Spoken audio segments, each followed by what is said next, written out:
Mr. President, oli suubiri abantu one on one badde ntambula waneno omukulu omuzeeyi Mukaabya by'omumanyi nantukira nangamba naife tukooyi batuzunza nossaamu transport nojja kati nze nfulumye ŋŋenze bino binaakoma ddi. Muzeeyi Mukaabya mutuufu okukoowa kubanga bw'otunuulira emyaka gy'alina ne music ebbanga libamubbidde mukuu kubanga abasajja bandibadde bagagganye ne music tali free, music ali convicted naffe tuli mu kulwana kulanga enjegerezo tuzikola ki tuzisumulula kubanga ulira abantu balwana na CMO abakulu abateekawo CMO UPRS bali bagiteekawo bateekawo monopoly mbwe ina kubeera ejo tewalina kubawonda kati omuntu bw'akoyogera ekintu ekyo banakiteekawo kiba kitegeeza agenda kubadalira kutoyina option so ebyo byonna tulwana nabyo era bw'obabuuza Bamukaabya nti bwakafunayo ssente mmeka eyakaaba Bukaabya so bye tugezaako okulaba nti tunegotiatinga wano nawali okulaba nti tubitereza for example waliwo member waffe bamuyita Nakisa avuddeyo n'agamba nti mutukwase boodi ebe yaffe oba okitegeera lwaki mwembeereyo nga mututegeerera mugamba nti omuntu okubeera ku boodi alina kubeera n'amadiguli ate ng'ono art nze okufulumya oluyimba okuyiiya ekintu kyange tekyetaagisa kubeera na diguli ate goddeyo ntegeerere kiba kitegeeza oba oyagala kunziba so n'ebizibu ebirala bingi bwolaba Muzeeyi Mukaabya nga munyiivu oba mwami Ssebatta oba n'omulala yenna batuufa 100% kubanga music wano waffe tali free. On top of that ekikoyeza Muzeeyi Mukaabya tebabalimba waliwo agambye nti corporate batandise gigobako okumala myaka 3 nedda batandika dda genda obuuze Muzeeyi Mukaabya ajja kugamba ajja kugamba tumaze emyaka 18 nga tukola ki twebaza Mukama twebaza Mukama olwa federation nga president waffe bwagambye nti okuva federation we yatondebwawo nammwe bennyini bannamawulire mutuzulira ebbugumu mulikoze ki mulira era twebaza ne mwami Kiyaga okuba nti wetubanga tutambulanga tiimu mwe mugenda kukola mutukwatagana n'abazanyi ba firimu kubanga mutambula kyekimu olw'ensonga nti n'abayimbi obudde buno waliwo ekitandisa okubasika batandisa okuzanya firimu kitegeeza era tuli ba actor nze nazanya mu Nice and Lovely balipira boda alikwerabira kati atanze yazanya naffe tuli bazanyi wabula nga bw'omanyi nti tuyimba kati ffe ate music yabadde tukiriza tugane music yali ye driver kati awo nawe tupushinga niyo lwaleero waliwo omukuba movie aze n'atuukirira era ne mukwasa bannaffe abakola mu management eno okusobola okuba nga ate bajja ne tubakyaza ku kitebe waffe twagala kulaba nga tuteekawo awo enkolagana. Ekisembayo abayimbi nabo bali basaba ministry of government bafuneyo ministry ya creatives eyo gye tulaga kubanga tuli wangi nnyo batusudde wano kyetuliko ne tusobola kutambuza abika ebibiri taliira osooka n'otambuzaako kimu n'otambuzaako kimu n'otambuzaako kimu nga bw'olaba waliwo bamafiya abadde balya mu mulimu gwaffe kakati bo bennyini ne basalawo batwekubye tubeera twekuba ate tukyalwana okulaba nti tunyweza membership ya federation making sense already twakikoze kakati bwe tumala ekyo kuba kati batutaddeko malisi batupropaganda naye twetuli kitegeeza nti awo Mukama mulungi they have been defeated kakati bwe tumala awo then ngate tukwate kirala it's all about negotiations in different corners. President kyategeeza nti tubakubye jjeke tubasibye akandooya katusigazzayo bakubangwala tukyali ba baby federation twakamalawo emyezi ate ffe federation tetulina gwe tugoba aba wa firimu oba waki buli omu ekisembayo Mukama wange walaga akakiiko akali ku UPRS yes ate olunaku olwaleero akakiiko kaali mu office ya Attorney General ate olunaku olwaleero tulabye nga bakyayanjula Mr. Wasulanga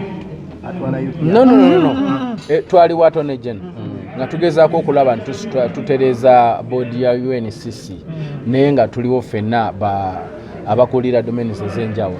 oba okitegeera kati then ne tufuna discussions ez'enjawulo yes but mwami Wasula bantu abatandika UPRS era tumwebaze tubonyaabonyeza nnyo ssebo weebale basajja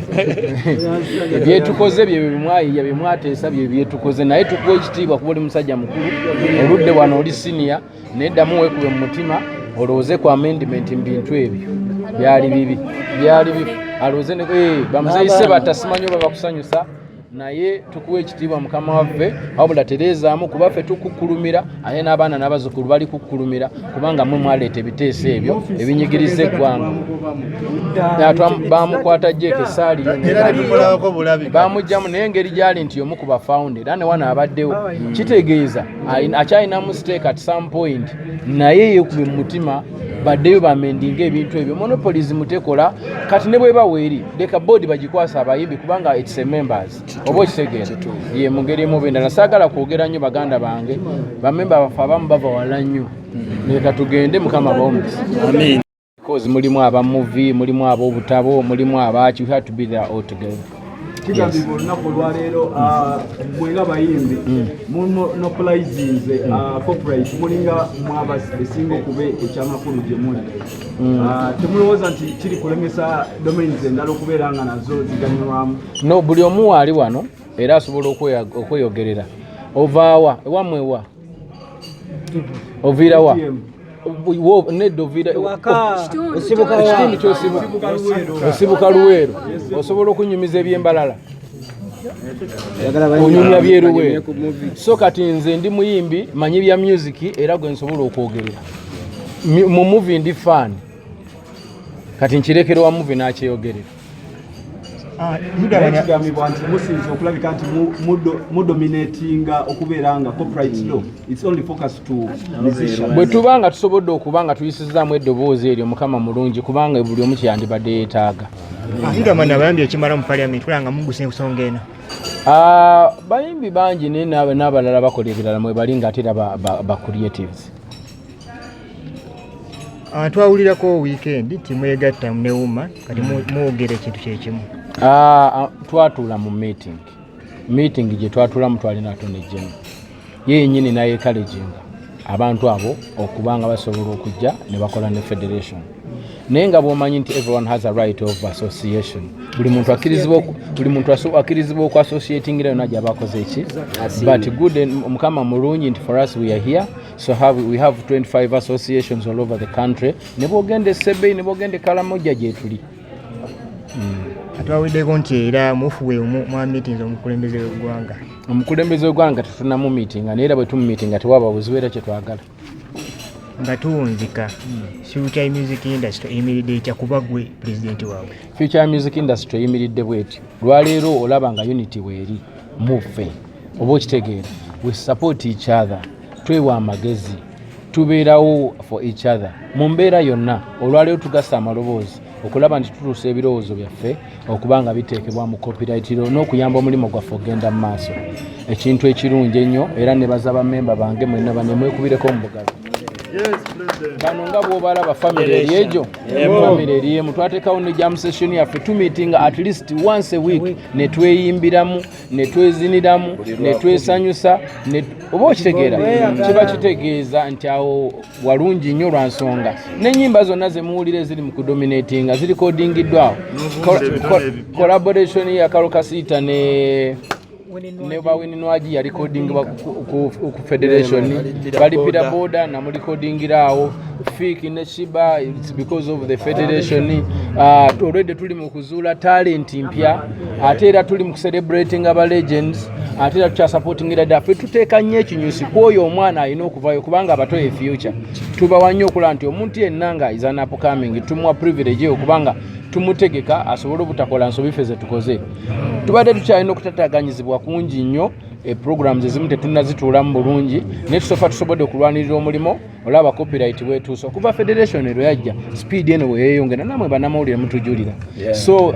at least tulina kyetukozeeko and the future is bright. Mr. President, katono nyonze njagadde just kumpa bulamuko omanyi tubiwulira kati bwe mutuuka wano nga nina okubeera cleared about something kiba kinkolera nti abamu so-called associations I can talk of women n'ebirala byonna nti bakola ensobi ne batomera ku lw'ensonga tebali mu kwiquiringa kwebuuza whereby we have the board of union and this union is there always kugatta kuwabulamu ebisobye nti naye abasinga bali mu kukola ebintu nga tebeebuuzizza. How true is that? Andi kati nga bw'olaba bwe nkugamba nti omuntu asobola okugenda n'agula looya asobole okuba nga amuwolereza mulala asobole okwegenderayo yekka so omuntu alina right kubeeramu oba obutabaamu tho kyandibadde kirungi omuntu okubeera nga ali ne banne ne basobola okuba nga batambulira mu ngaffe bwe tuli gutulanga tunyirira tulanga ekintu kitambula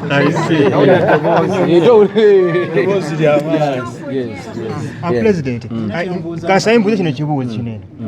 abayimbi bakukamingi bangi bavuddeyo nga bakaaba ti abayimbi bane babuddeko ennyimba zaabwe eno ensonga kino munga kisootenga muta nti newagenda ku polisi bikomawo tayambibwa nagwe President yazze ogenda kuggusa otya ensonga eyo tusagenda ku polisi nedda kati kyetugenda okukola already tuli mu kulwana na copyright oba okitegeera naye naffe nga family